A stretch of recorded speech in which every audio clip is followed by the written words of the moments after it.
नमस्कार, मी डॉक्टर दिलीप सातभाई.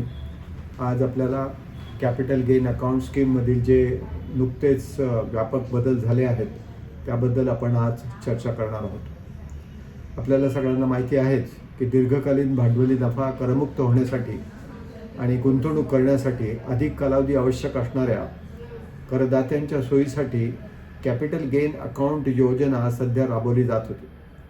1988 पासून अस्तित्वात असलेल्या योजनेत शेवटचे बदल 2012 सालात करण्यात आले होते.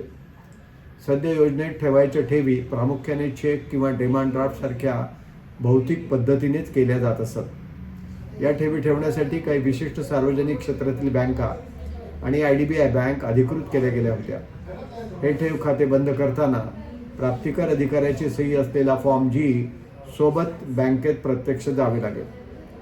त्यासाठी असलेले पासबुक हेच एकमेव वैध खाते किंवा स्टेटमेंट मानले जात असे. संपूर्ण प्रक्रिया मानवी हस्तक्षेपासह आणि कष्टदायक होती.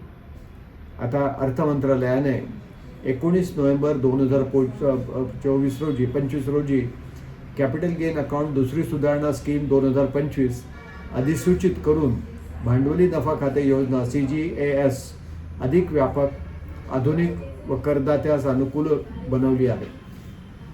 नव्या सुधारणा मालमत्ता विक्रेते, भांडवली नफा पुन्हा गुंतवणुकीची योजना करणारे आणि कर सवलतीसाठी CGAS वापरणाऱ्या सर्व करदात्यांसाठी अत्यंत महत्त्वपूर्ण ठरत आहेत.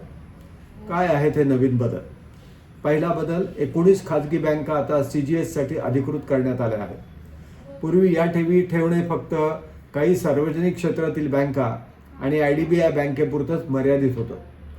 पहिल्यांदा सरकारने HDFC Bank, ICICI Bank, Axis Bank, Kotak Mahindra Bank, IndusInd Bank, Yes Bank, IDFC First Bank, Federal Bank, City Union Bank, Federal Bank, Jammu आणि Kashmir Bank, Karnataka Bank, Karur Vysya Bank, Kotak Mahindra Bank, RBL Bank, South Indian Bank, Dhanlaxmi Bank, Bandhan Bank आणि Tamil Nadu mercantile bank यांच्यासह 19 खाजगी क्षेत्रातील लघु वित्त व प्रादेशिक बँकांना अशा CGAS मधील ठेव स्वीकारण्यास आता अधिकृत केले आहे.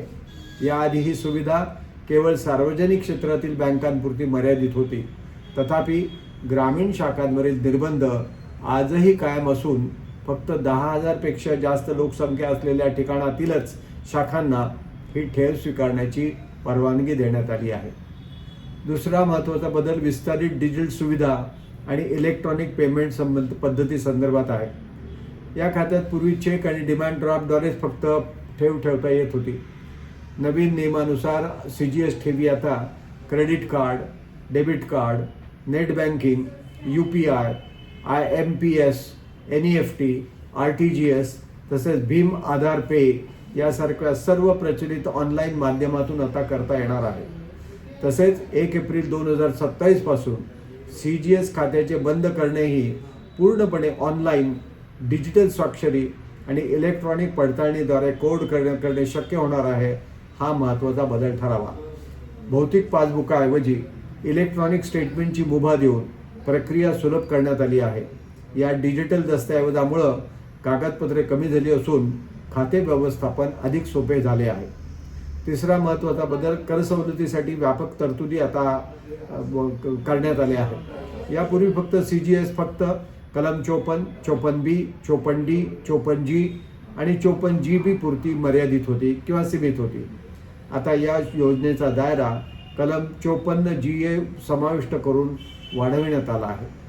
नागरी भागातून औद्योगिक उपक्रम, शहरी भागातून औद्योगिक एकक विशेष आर्थिक विभागात म्हणजे SEZ मध्ये हलवल्यानंतर उत्पन्न होणारा भांडवली नफा देखील या योजनेत आता जमा करणे शक्य होणार आहे.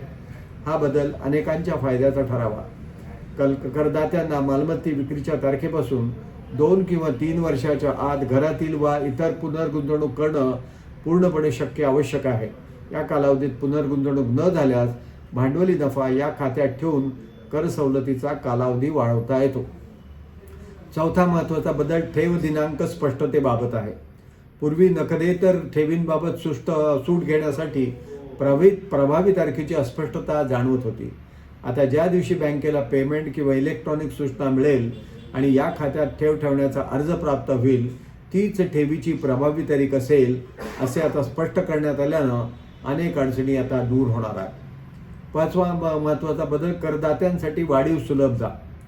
भांडवली नफा करावरील नवीन तर्कसंगत दर, इंडेक्सेशनची समाप्ती, एकसमान कर धोरण, निवासी अनिवासी समानता आणि रोल ओव्हर फायदे कायम ठेवणे या सर्व सुधारणा करदात्यांचे कर नियोजन अधिक स्पष्ट आणि सोपे या नवीन पद्धतीमध्ये बनवतील. आपल्याला हा जर माझा व्हिडिओ आवडला तर जरूर लाईक करा, शेअर करा आणि माझ्या यूट्यूब चॅनलला सबस्क्राईब करा. धन्यवाद.